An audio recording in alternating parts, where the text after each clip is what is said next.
सबसे पहले इस चैनल के देखने वाले जितने भी श्रोता हैं सबको नवरात्रि की ढेर सारी शुभकामना, ढेर सारी बधाइयाँ कि माता रानी सबके घर में आए और आप सब कुशल मंगलमय रहें ताकि हमारी जीवन भी वैसा ही कुशलता के साथ चलती रहे। आई एम फाइन, एकदम बढ़िया। हाँ मैंने बढ़िया। ये अब बॉम्बे में आए तो थोड़ा सा अंग्रेजी मार देते हैं थोड़ा थोड़ा। अच्छा, प्रदीप जी और पराग जी, लिट्टी चोखा रिलीज पर है, बस उंगलियों पर गिने जा सकते हैं दिन, तो क्या तैयारियां चल रही हैं आप लोग बताएं जरा। देखिए, लिट्टी चोखा के लिए तैयारी करने की जरूरत नहीं होती है। ये हमारे राज्य की सबसे अच्छी भोजन है। इसके तैयारी के लिए ज़्यादा सामग्री जुटाने की ज़रूरत नहीं होती है। ये इतना स्वादिष्ट है और ये लिट्टी चोखा सिर्फ लिट्टी चोखा ही नहीं, मुझे लगता है कि ज़मीन से जुड़ी ही कहानी है। हमने किसान के मुद्दों को एक जागरूकता की तरफ लोगों के बीच में कि किसान की कितनी परेशानियां हैं, तो हम देखिए नेता तो है नहीं कि हम अपने पार्लियामेंट में आवाज़ उठाएंगे या संसद भवन में हम इस बात को बोलेंगे। हम एक आर्टिस्ट कलाकार हैं, तो हमारे पास एक ही माध्यम है जो सिनेमा है, पर्दे हैं। तो उस पर्दे के माध्यम से ये डायरेक्टर हैं पराग पाटिल जी, ये प्रोड्यूसर हैं, तो हम किसी की समस्या को पर्दे के माध्यम से ही दुनिया को बता सकते हैं कि हाँ ये सिर्फ आप ही का कष्ट नहीं, पूरे देश की समस्या है। तो ये पूरे देश की समस्या है जो किसान है, क्योंकि मुझे लगता है कि दवा के बिना हम जी सकते हैं, पैसे के बिना हम जी सकते हैं, बट अन्न के बिना इस धरती पे कोई नहीं जी सकता। पूरी धरती की बात कर रहा हूँ मैं, चाहे वो अमेरिका हो या ऑस्ट्रेलिया हो या चाइना हो, दुनिया की कोई भी राज्य हो, देश हो, मुझे लगता है कि किसान अगर नहीं है तो हमारा अस्तित्व नहीं है।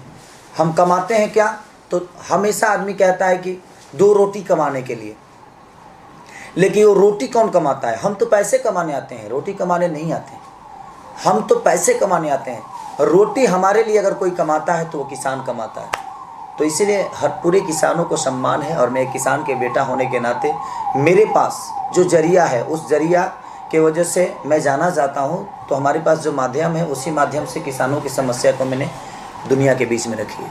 पराग जी, कहाँ थिएटर्स मिल रहे हैं, कहाँ रिलीज हो रही है फिल्म, डेट के साथ बताएं फिर आगे का सवाल। 12 अक्टूबर को फिल्म रिलीज हो रही है बिहार में, झारखंड में, नेपाल में और यूपी में। शायद से 22 तारीख का डेट होगा मुंबई का, क्योंकि 22 से यहाँ पर सिनेमा घर खुल रहे हैं। गुजरात 15 तारीख से।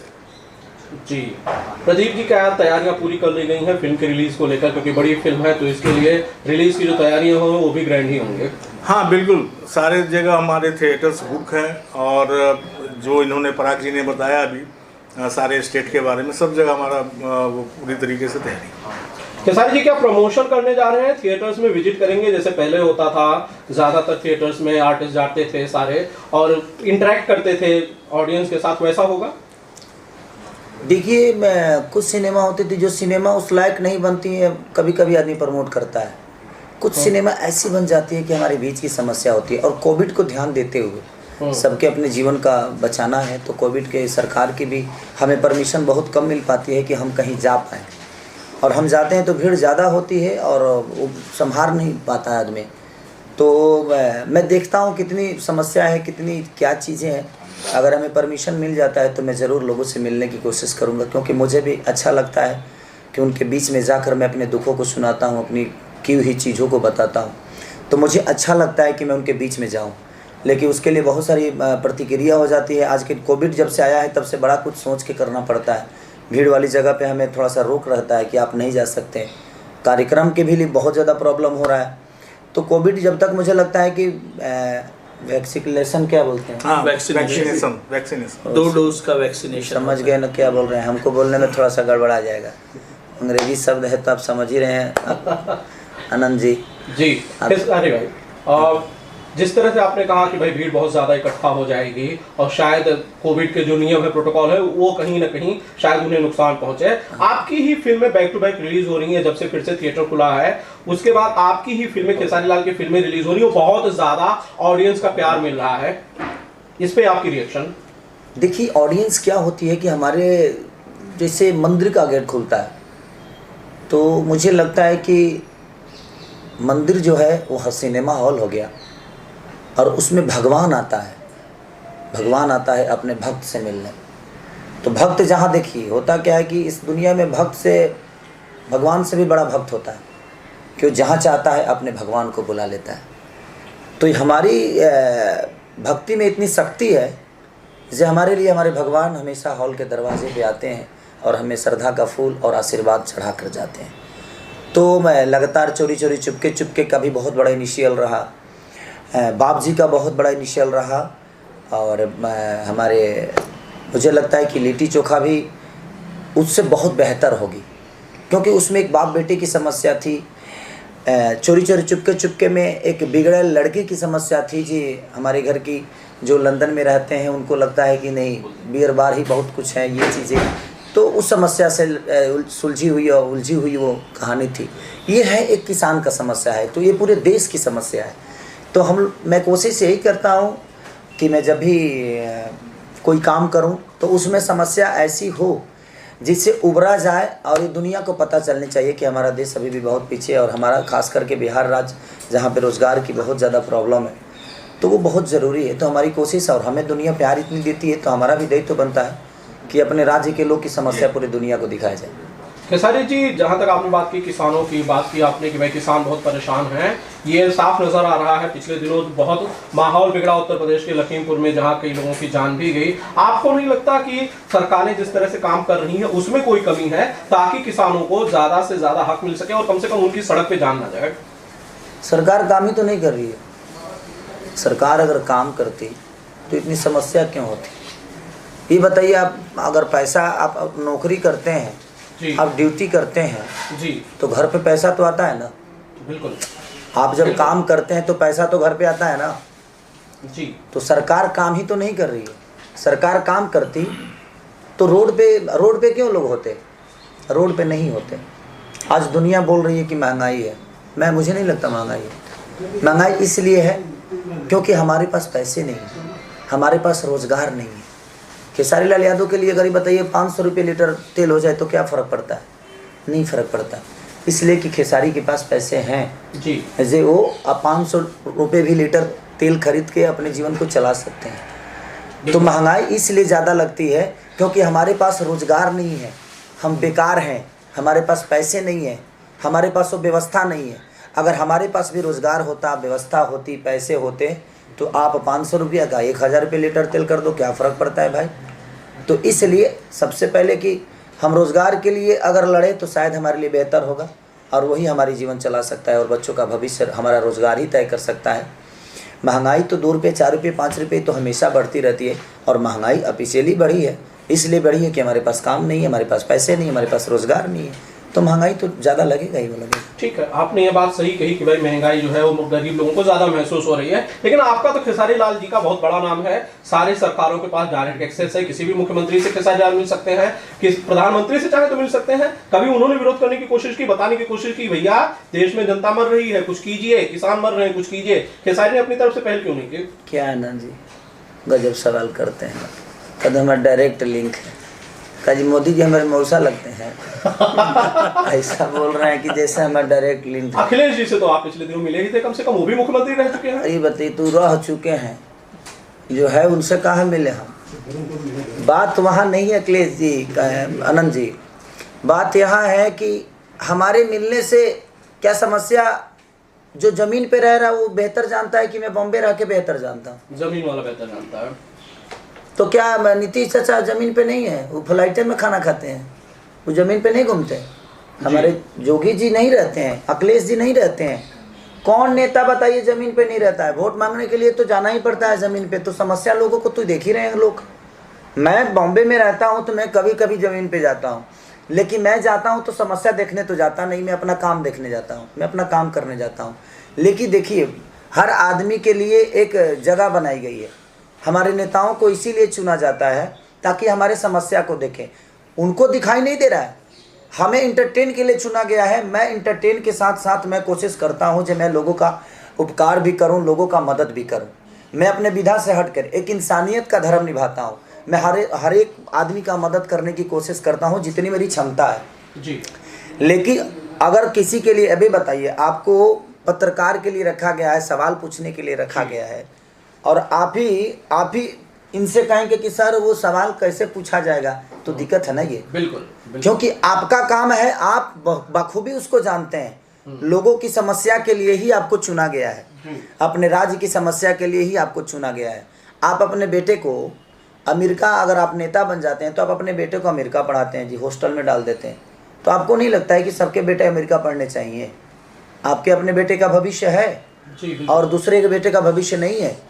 तो इसलिए हर समस्या से उलझने जूझने के लिए, निकलने के लिए हम लोगों ने लिट्टी चोखा का एक निर्माण किया कि नहीं, कोविड के टाइम पे ही ना जी, कोविड से पहले, पिछले कोविड से पहला जो पहला जो आया था कोविड, उससे पहले हम लोगों ने समस्या शुरू हो गई थी किसानों की। जी। तो हम लोगों ने उसी में बैठकर किसानों की समस्या को आगे करने की कोशिश की।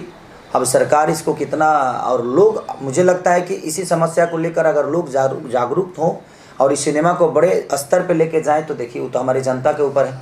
हमने तो वर्क किया है किसानों की समस्या को लेके, अब देखिए हमारी जनता हमें कितना प्यार देती है। लेकिन मेरी आशा नहीं, ये विश्वास है कि जनता हमेशा अपने बेटा को अपने गोद में खिलाई है।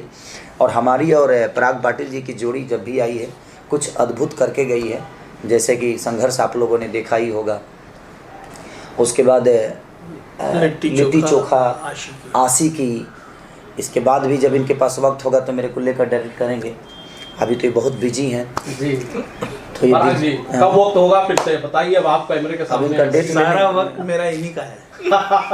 अब इनके पास जब सारा वक्त, सारा जो भी है, सारा टाइम, देखिए मैं केसारी जी से जुड़ने से पहले, संघर्ष से पहले, सचमुच मेरा जीवन संघर्षमय रहा है। केसारी जी ने साथ दिया, केसारी जी ने हाथ दिया, और संघर्ष के बाद जीवनी एज एन डायरेक्टर मेरी बदली, वो ड्यू टू केसारी जी। एक बात बताएं, मैं समझ सकता हूं कि ठीक है उस वक्त आपकी चीज़ें लोगों तक नहीं पहुंची, हो सकता है जो कोई बड़े लेवल की हस्ती आपके साथ नहीं जुड़ा था, लेकिन मैं बड़े लेवल का तभी बनता हूं जब आप जैसे लोग हमारे पीछे काम करते हैं। आप हमें बड़ा करने के लिए क्या नहीं करते हैं, भैया ये पहनिए, भैया ऐसे चलना है, भैया ये करना है, भैया ऐसे करना है। तो देखिए गार्जियनशिप जो होता है, तो ये गार्जियन का बखूबी आप किरदार जानते हैं कि गार्जियन का रोल क्या होता है, और आप गार्जियन का रोल अदा करते हैं तभी मैं एक अच्छा पुत्र बन के निकलता हूँ इस दुनिया में। देखिए गार्जियनशिप में जो भी इंसान काम करेगा, मुझे लगता है जो दुनिया का सबसे अच्छा पुत्र साबित होगा। और मैं एक बेटे की तरह ही काम करने की कोशिश करता हूँ हर डायरेक्टर के सामने। केसारी जी, गार्जियन की बात चल रही है, पुत्र की बात चल रही है, तो एक बहुत बड़ा सवाल है जो पूरे भारत देश में इस वक्त चल रहा है। बहुत बड़े स्टार के लड़के पकड़े गए हैं, गिरफ्तार हैं, इस वक्त जेल में हैं ड्रग्स को लेके। अगर नाम आर्यन खान है, लेना नहीं चाह रहा था मैं, लेकिन अगर आप भी चिंतित है अपने परिवार को लेके, बच्चों को लेके, क्योंकि आप दिन भर काम कर रहे हैं। देखिए हमारी भोजपुरी में तो इस टाइप का हम तो, देखिए हम तो खाली नमक, उजर जो नमक होता है वह जानते हैं, और हमारे यहाँ चीनी होता है उजर, उसके अलावा हम कुछ जानते नहीं। दूसरी सवाल ये है कि आप गार्जियनशिप की बात कर रहे हैं, तो हमारे भोजपुरी में ऐसा है कि भोजपुरी में हम लोग उठलाली से रोटी बोर के खा लेते हैं, लेकिन कभी नशा का आदी नहीं होते। आपने मेरा गाना भी देखा होगा, तो हम उठलाली से रोटी बोर के खा लेंगे, वो चलेगा, क्योंकि उसमें जीवन बच सकता है, लेकिन नशे से नहीं। इस दुनिया में मैंने आपको क्या बोला कि गार्जियनशिप बहुत ज़रूरी होता है। शिक्षा दीक्षा हम अपने बच्चों को पढ़ाने के लिए बहुत दूर भेज देते हैं, और हम कभी उसको जानने की कोशिश नहीं करते कि हमारा बेटा क्या करता है। और दुनिया में कोई भी, आज खेसारी लाल का बेटा बिगड़ेगा तो उसका कारण खेसारी लाल यादव खुद हैं। रीज़न ये है कि मैंने अपने बच्चे को कभी उस लेवल पे देखा ही नहीं। हम दुनिया के बच्चों को शिक्षा दे देते हैं, अपने बच्चों को शिक्षा नहीं दे पाते हैं, क्योंकि हमारे पास वक्त नहीं होता है। हमारे पास वक्त नहीं होता है, हम लगातार शूटिंग करते हैं, लगातार हमारे बच्चे हमसे इतने कनेक्ट होते ही नहीं। अब जिनके बच्चे हैं वही इस बात को समझेंगे, जिनके बच्चे नहीं हैं उनको तो नहीं बता सकता मैं। तो दुनिया में जितने भी, मैं सब गार्जियन से बोल रहा हूँ कि आप लोग बिल्कुल इस बात से अपने बच्चों को बिल्कुल दूर मत करिए। गार्जियनशिप में जब भी किसी का लड़का रहेगा, चाहे वो शाहरुख खान जी का हो, या सलमान खान जी का हो, या ऋतिक रोशन जी का हो, या अजय देवगन जी का हो, या किसी अदरवाइज खेसारी लाल यादव का हो, किसी का भी बेटा हो, हमें ये बात जानने की ज़रूरत है। हमारे यहाँ आज भी गांव में देखिएगा तो अब मुझे लगता है ड्रग्स के बारे में जब से ये चीज़ें चल रही है, तब से ये दुनिया, हमारे यहाँ हो सकता है जो बिहार में लोग ड्रग्स का मतलब समझ गए होंगे या ड्रग्स के बारे में जान गए होंगे। अदरवाइज मुझे नहीं लगता कि बिहार में कई ऐसे जगह है जहाँ पे ड्रग्स का मतलब कोई जानता ही नहीं कि होता क्या है। हम भी नहीं जान पाते थे क्योंकि हमने कभी ड्रग्स देखा ही नहीं कि ड्रग्स होता क्या है। तो हमारा मानना यहाँ है कि देखिए भोजपुरी में तो मुझे लगता है कि हाँ अल्कोहल तक ठीक रहता है, अल्कोहल तक लोग लेते हैं, हाँ कोई ना कोई अल्कोहल तक चल जाता है भाई, लेकिन मुझे नहीं लगता है कि ड्रग्स के आदी हमारे भोजपुरी में अभी तक तो कोई नहीं दिखा मुझे कि हाँ ड्रग्स के आदी हैं। और किसी भी दुनिया में अगर हम आइकॉन हैं तो हमारा दायित्व बनता है कि हम अपने घर के बच्चों को भी वो शिक्षा दें जो दुनिया के बच्चों को देते हैं। हमें हमारे प्रवचन सिर्फ दुनिया के लिए नहीं, हमारे अपने घर के लिए भी होता है। हम दुनिया के बच्चियों को कहते हैं कि आप ऐसा काम करो, आपको ऐसे करना चाहिए। दुनिया के बच्चियों के लिए बेटी बचाओ बेटी पढ़ाओ का हम अभियान तो चलाते हैं, लेकिन हमें ये भी देखना है कि हमारे घर में भी बेटी है, उसे भी हमें बचाना है और हमें उसे भी पढ़ाना है। ये नहीं कि हम अपने गार्जियनशिप से मुख मोड़ ले कि नहीं हमने पैसे कमा लिए, हमारे पास पैसे खान आ गए, हमारे बच्चों की कोई कमी नहीं है। हाँ उसके पास कमी एक चीज़ की है, संस्कार की। अगर उसके पास संस्कार आप नहीं दीजिएगा, उसके पास अपने गांव की भूमिका को आप नहीं बताइएगा, तो उसको पता ही नहीं चलेगा कि मेरे पापा किस स्तर से आए हैं इस जगह पे। मैं अपने बच्चों के साथ अगर 2 घंटे मैं रात में ही टाइम मिलता है मुझे, या सुबह 2 घंटे टाइम मिलता है और रात में टाइम मिलता है, तो मैं अगर 10 बजे भी घर पे जाता हूँ तो 3 घंटे का क्लास मैं अपने बच्चों के साथ करता हूँ। रीज़न ये है कि मैं अपने जीवन के हर वो चीज़ अपने बच्चों को बताता हूँ कि मैं लेटी भी बेचा हूँ बेटा, अगर तुम लोग इस गद्दे पे सोए हो तो मेरे पास चटाई भी नहीं थी, आज आप लोगों के पास गद्दा है। तो मेरी बेटी समझदार है, तो मेरी बेटी समझती है और वो रोने लगती है और वो बोलती है कि पापा हम कुछ ऐसा कभी नहीं करेंगे कि जिससे आपके नाम को कोई असर पड़े या आपसे जुड़े हुए लोगों को कोई हरास पहुँचे। सर एक सवाल ये है कि आप ट्रेंडिंग स्टार बोले जाते हैं, साउथ की फिल्म में काम कर रहे हैं, हिंदी फिल्म जो है बॉलीवुड की फिल्म है, बहुत बड़ा वर्ग जो हिंदी भाषी है आपको हिंदी फिल्म में देखना चाह रहे हैं, आप कब आ रहे हैं उसके अंदर? अगर आ रहे हैं कौन सी पिक्चर है, कब आ रही है, कुछ उस बारे में बता। मैं अपने भोजपुरी में बड़ा खुश हूँ। अपने माँ के गोद में बैठकर जो आनंद मिलता है मुझे लगता है कि वो किसी झूले पे नहीं मिलेगी। झूला हमें 2 घंटे झुलाता है फिर भी हम सो नहीं पाते, वहाँ डर डर के झूलना पड़ता है। लेकिन माँ के गोद में एक बार हम चले जाते हैं ना तो अपने आप नींद आ जाता है, क्योंकि उस सुकून की वो जो गोद है वो सुकून वाली है और उस गोद में हम खेले हैं। और हमें लगता है कि देखिए मैं दुनिया के कहीं भी कोने में काम करूं, लेकिन मुझे लगता है कि वो मेरी उपलब्धि है, ये मेरा संस्कार है, ये मेरी माँ है। तो मैं दुनिया के, हाँ मैं जवान हुआ हूँ तो मुझे शादी तो होना है, एक और भी माँ मिलेगी मुझे, तो मुझे लगता है कि मैं आज भी वो गोद को ना छोड़ूं और मुझे नहीं लगता कि मैं जीवन में कभी उस गोद को छोड़ पाऊंगा। मेरे हज़ारों सांस क्यों ना मिल जाए, मैं हर भाषा के लिए काम क्यों ना कर जाऊं, लेकिन मुझे लगता है कि मेरे यहाँ के टेक्नीशियन दुनिया के सबसे बेस्ट टेक्नीशियन हैं, मेरे यहाँ के डायरेक्टर दुनिया के बेस्ट डायरेक्टर हैं, मेरे यहाँ के हीरोइनें दुनिया की बेस्ट हीरोइनें हैं, मेरे यहाँ के राइटर दुनिया के बेस्ट राइटर हैं, क्योंकि इन्हीं लोगों ने खेसारी को एक पहचान दी है। मुझे साउथ ने पहचान नहीं दिया, मुझे हिंदी ने पहचान नहीं दिया, मुझे मराठी ने पहचान नहीं दिया, मुझे किसी भाषा ने पहचान नहीं दिया, मेरे यहाँ के लोग ने ही मुझे बड़ा किया है। तो मुझे लगता है कि ये दुनिया के सबसे बेस्ट लोग हैं। खेसारी जी गाने तो गाते हैं हिंदी के और बहुत अच्छे चलते हैं, ट्रेंडिंग में चलते हैं, हिट में चलते हैं, मिलियन व्यूज क्रॉस करते हैं, बहुत सारे रिकॉर्ड बनता है। गाने में अगर दिक्कत नहीं है तो हिंदी फिल्में करने में क्या दिक्कत है? अच्छा ये बताइए, जो गाँव में गोभी उगता है तो मॉल में नहीं बिकता है? खत्म नहीं है, हमने लौका मॉल में ना बिकला है। नहीं इसका आपके मामले से कैसे रिलेशन नहीं, बिल्कुल रिलेशन है जी। ये बताइए जो गांव में के गोभी या मुरई मॉल में बिक सकता है, इन्फिनिटी मॉल में मुरई को बेचा जा सकता है, का खेसारी लाल यादव हिंदी गाना नहीं गा सकता? बिल्कुल गा सकता है, क्यों नहीं? मेरे कहने का मतलब वो उस मुरई का उपलब्धि है जे वो अपनी जरूरत इतना ज्यादा लोगों के बीच में डाल दिया है कि वो कहीं भी जाएगा तो उसकी कीमत कम नहीं होगी। जैसे कि सोने की कीमत, मैं कोयले से निकल कर आया हूँ, दुनिया के लिए हमारी भोजपुरी कोयला हो सकती है, लेकिन वो ये हीरा वहीं से निकला है। लेकिन हमारे लिए हमारा घर, हमारा आश्रम, हमारा दुनिया का सब वो सुख उस कोयले से ही मिला है, क्योंकि मेरी पहचान उस कोयले से ज़रूर है, लेकिन मैं निखर के जब किसी बड़े आदमी के अंगूठी में बोलता हूँ ना तो उसकी शोभा बढ़ा देता हूँ। तो मैंने हिंदी लेवल पे काम किया ज़रूर है, लेकिन अब हमारे के मुरई तो मत बुझिए, देखा गाँव से मुरई निकल के आएगा। मैं क्या बोला कि देखिए आप किसी स्तर पे काम करिए, लेकिन उगता तो खेत में ही हूँ ना, तो मेरी खेती जो है मेरी भोजपुरी है। तो इसलिए हिंदी गाना तेरे मेरे दरमिया को बहुत लोगों ने प्यार दिया, वो मुझे लगता है कि 20-21 दिन तक ट्रेंडिंग में भी रहा। जी।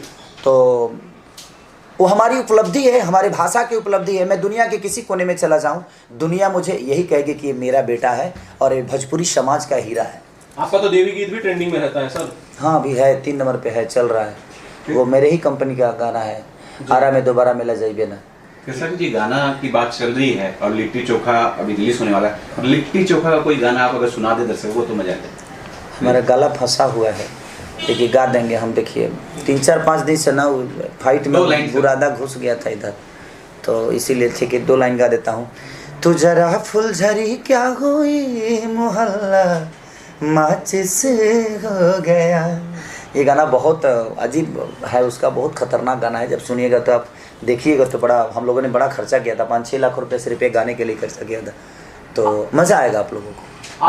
पराग जी, अभी खेसारी जी ने बोला कि फिल्म के अंदर किसानों की समस्या का दिखाया गया है, तो आपने क्या समस्या का समाधान भी उसमें पेश किया जो सरकार को समझ आए, ये फिल्म देखने तो उनको लगे बिल्कुल करना चाहिए? बिल्कुल। सरकार, देखिए सरकार की तरफ से किसानों के लिए बहुत सारी योजनाएं हैं, लेकिन ज़रूरी नहीं जो सरकार के नुमाइंदे हैं, जो लोग गांव में किसी पोस्ट पर है, तो उस सरकार के थ्रू जो योजनाएं जो गई हैं मार्केट में वो किसानों तक पहुँचे, ये ज़रूरी नहीं है। और उसी को चीज़ों को उजागर करने के लिए लिट्टी चोखा बनाया गया है। केसारी जी का एक नया रूप नज़र आएगा आपको लिट्टी चोखा में।